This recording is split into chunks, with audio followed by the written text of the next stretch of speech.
Profeti alayhi salatu wasalam, Muhammedi sallallahu alaihi wasallam, në një transmetim faktikisht që është përmend te Sahih Muslim, por ke edhe ke Sahih Buhari, te librat e Muslim dhe Buharit që ka transmetime të haditheve, profetit alayhi salatu wasalam tregohet një ngjarje që ka ndodhur shumë më herët. Profeti alayhi salatu wasalam ka thënë që përpara ka qenë një njeri i cili ka vrarë 99 njerëz. Ka vrarë 99 njerëz dhe dëshiron të bëjë tobe, pastaj të kërkoj falje, pendohet te i madhi Zot për gjunahen, për ato gjuna të mëdha që ka bërë, sepse mas shirkut gjunaja më e madhe është vrasja e një njeriu, domethënë vrasja e njeriu pa drejtësisht. Dhe kërkon të bëj tobe, të kërkoj falje te Allah Azza wa Jall për gjunahin që ka bërë. I drejtohet një murgu, sipas transmetimit, pra i drejtohet një murgu dhe i thot: "A kam tobe unë?" Domethënë, "A më fal mu Zoti për këtë krim që kam bërë, domethënë i kam vrarë 99 njerëz." Ky murgu i thot: "Për ty s'ka tobe." Atëherë çka bën ky? E vret edhe këtë murgun dhe bën 100 persona rrafsh. Dhe nuk është ndalë, domethënë e ka vrarë sepse nuk i ka dhënë shpresë, e ka vrarë sepse ja ka kaput shpresën, domethënë për ty s'ka tobe, dhe ky nga nervoza e sipër e vret edhe murgun. Bën 100 veta. Atëherë kërkon prap bëj tobe, kërkon një njeri dietar që ta këshilloj: "A kam tobe, a më falen mu Zoti, a nuk më falen?" Njerëzit e udhëzojnë te një dietar dhe i thon: "Shko te fulan dietari." Shkon te ai dietari dhe i tregon se çka ka ndodhur me të dhe thot: "A kam tobe?" Ky dietar i thot: "Po, inshallah ka tobe për ty, ka falje inshallah, nëse ti kërkon falje sinqerisht te Zoti, ka falje për ty. Mirë, po largohu prej atij vendi ku ke jetu dhe hik në një vend." I tregon cilin vend. Shkon në atë vend sepse ka njerëz të mirë në atë vend dhe është shoqëri e mirë në atë vend. Rrugës duke shku dhe me njetin që ka bë tobe, ka kërku falje te Zoti për gjunat e mëdha që ka bën, vdes. Aty sipas transmetimeve thuhet me laqet që marrin shpirtin për në xhenet dhe ato për në xhehenem. Tani sipas transmetimit diskutojnë ky është i xhenetit ose është i xhehenemit. Dhe thuhet e kanë mat udhën rrugën, nëse është afër atij vendit që janë njerëz të mirë është i xhenetit, dhe nëse është larg atij vendit të mirë është i xhehenemit. Thuhet Allahu Teala alam, sipas transmetimeve gjithmonë, dhe thash transmetimi është i saktë, Allahu subhanahu xhalla xhelalu e ka afru tokën më afër atij vendit te njerëzit e mirë dhe inshallah ky person shkon në rahmetin e Zotit dhe në xhenetin e Allahut subhanahu xhalla xhelalu. Besoj se këtë histori secila për jush e ka ndëgjuar her pas here dhe e ka lexuar her pas here në hadithet dhe në ligjëratat ndryshme, në hadithe që keni lexuar, por edhe ligjërata që keni ndëgjuar. Atë çka unë do të ta cekë është që mësimet që marrim rreth kësaj historie. Mësimet që marrim rreth kësaj historie ka shumë mësime valla. Mirë, po do i përmend inshallah disa. Mësimi numër 1 që marrim për kësaj historie është që për çështjet fetare, për çështjet fetfaje, drejtoju dietarit jo adhurusit. Çka do të thotë? Drejtoju atij njeri i cili është kompetent, drejtoju atij njeri që ka dituri, jo ai njeri i cili është që bën vetëm ibadet. Nuk do të thotë se dikush bën ibadet është i ditur. Jo çdo kush që bën ibadet ka dituri. Jo çdo kush pra që bën ibadet ka dituri. Allahu subhanahu xhalla xhelalu kur na udhëzon, na drejton në ajetin kuranor që thot iselu ahl dhikr, pyesni dietarët. Pyesni dietarët për çështje që nuk i dini. Dhe pikërisht, domethënë, kur të drejtohesh pyetje dikujt për një çështje, për një mesele të caktuar, duhet ta dish. Për çështje fetare drejtoju dietarit. Sepse ne po shikojmë sot që këtë kohë, edhe ka pas edhe përpara, ama sidomos në këtë kohë po shikojmë që secili mundohet t'japi fetva dhe secili mundohet t'japi mendime të ndryshme në fe, edhe t'japi ndoshta edhe ligjërata dhe nuk është kompetent për ligjërata. Mund vjen keq ta them këtë fjalë, ama ky është realiteti, që nuk është kompetent të japi ligjërata dhe e merr guximin të japi ligjërata. Nuk është çështje e lehtë, është çështje tepër delikate dhe do kemi përgjegjësi para Allahut subhanahu xhella xhelalu. Prandaj, subhanallahu, është një hadith tjetër i profetit alayhis salam, një ngjarje që ka ndodhur në kohën e profetit alayhis salam me dy shokëve, i cili njëri është bërë xhenub, don të lahet, domethënë të marrë gusto. Mirë, po ka pas probleme me kokën, domethënë ka pas çarje në kokë, ka pas smundje diçka në kokë. Dhe e pyetën shokun e vet, don fetfa si të lahem, mënyrën si të lahem, sepse po të lahem komplet, do më dëmtohet, do më futet ujë në kokë, domethënë e ka pas kokën e çarë. Ky e jep fetfan, e jep mendimin që e ke patjetër, komplet trupin duhet ta lash. Dhe ky lahet dhe i futet ujë në kokë, brenda në kokë dhe i shkakton vdekje. Kur e merr vesh profeti alayhi salatu wasallam çka ka ndodhur, shikoni subhanallahu. Gjithë kjo është një thënie profetit alayhis salam që duhet dridhen gjithë ato që japin fetva pa dituni. Valla duhet dridhen gjithë ato që japin fetva, japin mendime të çështjet e fesë dhe nuk janë kompetent për çështjet e fesë. Profeti alayhis salam i ka thënë e vran atë i vraft Allahu. Subhanallah, e vran atë i vraft Allahu. Çka do të thotë kjo? Subhanallah. Domethënë që ti edhe ti ndoshta nuk ke pas njetin me vran, nuk e ke pas njetin e keq. Mirë, po pa dituria jote e ka çuat njeri që të vdesi, e ka marr abdes ose ka marr guslin dhe ujti ka depërtuar në kokë dhe njeriu shkon ka vdek nëpërmjet një fetfaje të gabuar. Prandaj të kemi gjithmonë parasysh këtë hadithin, këtë thënien e profetit alayhis salam, i cili thotë e vran atë i vraft Allah.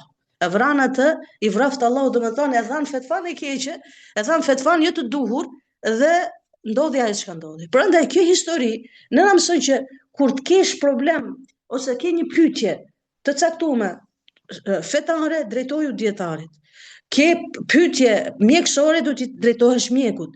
Ke pyetje, ku e di unë, për shembull teknologjike, diçka të tillë, do të drejtohesh atij që është IT ose diçka, domethënë pse është ai ka mësuar në atë drejtim. Ai është kompetent në atë drejtim. Ai është thelluar në atë drejtim.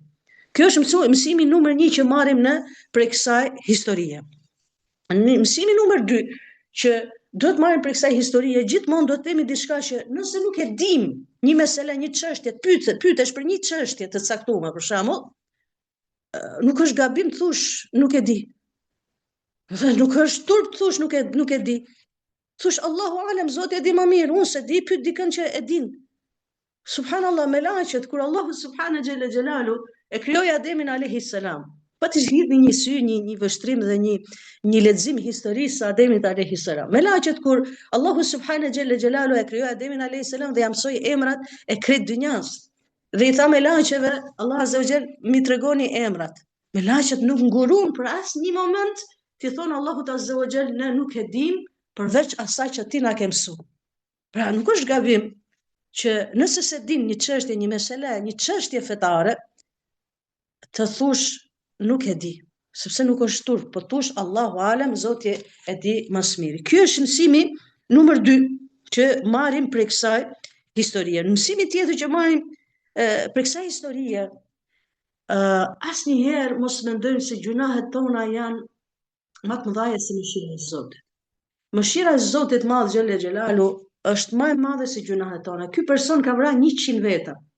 Vrasje. Mirë, po kur vërtet kërkoi sinqerisht, u pendu sinqerisht dhe kërkoi mëshirën e Zotit sinqerisht, Allahu subhanahu xhella xhelalu e fali. Nëpërmjet këtij transmetimi për atij hadithit profetit alayhis salam. Pra, këtu ne mësojmë që Allahu azza wa jall e ka mëshirën e madhe. Ajo që kërkohet për nesh, kërkohet që të drejtohemi Zotit madh xhella xhelalu sinqerisht. Ti kërkojmë Allahut azza wa jall që të na fali sinqerisht dhe ti kërkojmë Allahut azza wa jall të na fali gjitha gjunahet që ne kemi bërë. Pra asnjë moment mos mendo dhe asnjë moment mos të shkoj mendja se gjunahi yt dhe gjunahi im janë më të mëdha se mëshira e Zotit. Mëshira e Allahut subhanahu xhella xhelalu është më e madhe, mëshira e Allahut azza wa jall është më e madhe se gjunahet tona. Prandaj Zoti i madh xhella xhelalu i don njerëzit të cilët vrapojnë me vrap të Allahu sinqerisht dhe kërkojnë falje sinqerisht të Allahu subhanahu xhella xhelalu. Shumë i don Allah azza wa jalla ato njerëz të cilët kanë gabu, mirë po në momentin që kanë gabu e kujtojnë Zotin me lot në sy dhe i drejtohen Allahut subhanahu xhella xhelalu që Allah azza wa xhel t'i fali. Prandaj kjo histori në na mëson diçka subhanallah, aq e madhe mëshira e Allahut që e ka bëj Allah azza wa xhel tokën, e ka urdhëruar tokën t'i afrohet atij vendi, t'i afrohet atij vendi te njerëzit e mirë, pse ta dërgoi këtë njerëz në xhennetin e vet, sepse vërtet e ka kërku sinqerisht, e ka kërku falje sinqerisht Allahu subhanahu xhella xhelalu. Mësimin tjetër që marrim motrët e mia te kjo histori është pikërisht edhe ajo që ne nuk duhet bëhemi pengesë te njerëzit. Domethënë që t'i largojmë njerëzit te Allahu. Ne duhet t'i afrojmë njerëzit te Allahu subhanahu xhella xhelalu. Prandaj profeti alayhis salam në një hadith, në një thënie, thot yassiru wa la tuhassiru, beshiru wa la tunaffiru. Yassiru wa la tuhassiru, do thot lehtësoni dhe mos vështirësoni. Beshiru wa la tunaffiru, përgëzoni pastaj qortoni. Gjithmonë vjen lehtësimi, vjen përgëzimi. Ne njerëzit duhet t'i tregojmë njerëzve xhenetin Allahut subhanahu xhella xhelalu në fillim, pastaj t'i tregojmë edhe që Allah azza wa xhella ka dhe dënimin e madh. Nabi ibadi annani ghafurur rahim wa anna azabi azabun alim. Azabun alim, Allah azza wa xhel e përmend faktin Kur'anin Kerim, në ajetin kuranor, si e nisën. Kë ka fillu para Allah azza wa xhel, kë ka cek përpara Allah azza wa xhel. Ka thënë lajmëroj robët e mi o Muhammed sallallahu alaihi wasallam, lajmëroj robët e mi annani ghafurur rahim, un jam falës, jam mëshirues. Wa anna azabi azabun alim. Në jetën kohë kam edhe dënimin e madh. Ama Allahu subhanahu xhella xhelalu në fillim ka filluar me çka? Ka filluar me përgëzim. I tregon njerëzve që janë mëshirues. Prandaj kjo histori ne mësojmë diçka tjetër, që nuk duhet i bëhemi pengesë njerëzve, po t'i afrojmë njerëzit te Allahu subhanahu xhella xhelalu. T'i afrojmë Allahun, t'i afrojmë njerëzit dhe ti tregojmë njerëzve që i madhi Zot xhella xhelalu ka xhennetin e tij, Allahu azza wa xhel ka mëshirën e tij, wallahu taala e di mas miri. Mësim tjetër motrët e mia që marrim për kësaj historie është që vdekja e njeriu të vjen papritur. Wallah subhanallah, as kërkush prej nesh nuk e ka të garantuar që planet që ti ke bë do t'i realizosh. Po për Zotin e madh nuk i dihet. Ne kërkojmë Zotit të kemi jetën e gjatë me punë të hajrit. I kërkojmë Allahut të kemi jetën e gjatë me punë të hajrit. Mirë, po për Allah nuk i dihet se ndoshta ajo copa qefinit është në treg tani për dikën. Nuk i dihet. Ky njeri i cili u nis të shkojë te ai vend i mirë, të futet te ai vend, te ai shoqëri e mirë, ky nuk e ka ditë se ky do vdesë rrugës. I ka ardhur vdekja pa prit. Prandaj kjo histori na mëson që vdekja mund të vi pa prit, dhe vdekja nuk të pret. As ty as mua që ti realizojmë dhe ti plotësojmë ne ato ti realizojmë planet tona dhe ti përfundojmë punët tona. Sa njerëz ndoshta janë diplomu dhe kanë vdek, nuk janë punësu. Sa njerëz kanë bërë shtëpinë e re dhe nuk e kanë gëzuar të jetojnë në shtëpinë e re, por kanë shku në shtëpinë e ahiretit. Sa njerëz kanë pas plane që do të bëj këtë, dhe ato plane kanë bet për gjysmë dhe është kthy te Allahu subhanahu xhella xhelalu. Sa njerëz e kanë mbjell tokën, mirë po nuk kanë arrit të marrin të korrat e asaj tokës, është kthy te Allahu subhanahu xhella xhelalu. Prandaj kjo histori na mëson që jeta jon është në dorën e Allahut subhanahu xhella xhelalu. Shpirtrat tonë janë në dorën e Allahut azza wa xhel. Ajo që kërkohet prej nesh, të përgatitemi për atë moment që ndoshta na vjen pa prit. Për atë më nuk ka nevojë, subhanallahu, dikush thot po jam i fuqishëm, jam i ri, shikoj, shumë bukur e thon dietarët një thonje, thot vdekja nuk është as afër plakut, as afër smurit. Vdekja nuk ka rend. Kujt ja ka caktuar Allahu azza wa xhel, nat me kohë, nat minut, nat vend, do vi vdekja dhe nuk të pyet sa i ke bë punët, as i ke bë punët, e ke mbaru fakultetin, se ke mbaru fakultetin, a je punësues, a ke marrë rrogën, nuk ka. Vdekja kur vjen, u kry puna njeriut me këtë dynja. Pra, kjo histori na mëson që edhe herë përsëris që vdekja vjen pa prit dhe ne duhet përgatitemi për atë moment. Ti jemi gjithmonë përgatit për atë moment. Mësim tjetër motrët e mia është që për kësaj historie çka marrim mësim tjetër, që njeti i pastër, njeti i kullut, njeti kristal i pastër për hir të Allahut subhanahu xhalla xhelalu, është vepra më e mirë dhe vepra më e dashur të Allahut subhanahu xhalla xhelalu. Wa ma umiru illa liyabudullaha mukhlisina lahu din. Allahu subhanahu xhalla xhelalu thot në Kur'anin Kerim, nuk i ka urdhëruar njerëzit për çka, vetëm që të madhurojnë me sinqeritet. Domethënë të jemi të sinqert, të jemi të pastër, të jemi të sinqert në ibadet, të jemi të sinqert në dua, të jemi të sinqert në namazin ton, të jemi të sinqert në sadakat tona, të jemi të sinqert në punën tonë, të jemi të sinqert me njerëzit, sinqert për hir të Allahut subhanahu xhalla xhelalu. Është një histori, kohën e Musës alayhis salam i ka kapur uria. Njerëzit në atë kohën e Musës alayhis salam i ka kapur uri e madhe. Dhe thuhet një prej njerëzve ka qenë besimtari mirë, ka hyp në një kodër dhe ka bë dua. Ka thonë, o Zot, ti e din që unë po të kisha një kodër me arë, me flori, do të harxhoja për robët e tuaj. Do thënë, shikoni, ky njeriu ka drejtuar Allahut azza wa jall, ka thonë, ja Rabbi, ti e din që unë nëse do kisha një kodër me flori, me arë, unë krejt të kodrën do të harxhoja për njerëzit e tuaj, për robët e tuaj.